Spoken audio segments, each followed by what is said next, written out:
In this video, I will show you how to set the battery communication protocol number through the Sungrow iSolarCloud web portal.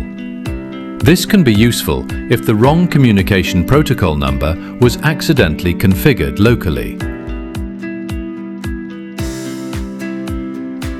First, log in to your iSolarCloud plant account and select Device.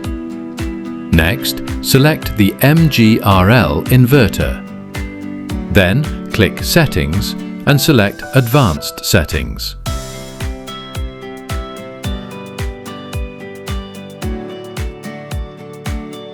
Next, click on Battery Parameters. Set the battery selection to Lithium-ion battery. Once selected, the battery communication protocol number option will appear, and you can set the required value. If a third-party lithium-ion battery is installed, set the communication protocol number to 0. And that's it.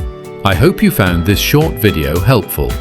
Please don't forget to like, share and subscribe for more Sungrow technical guides and tutorials.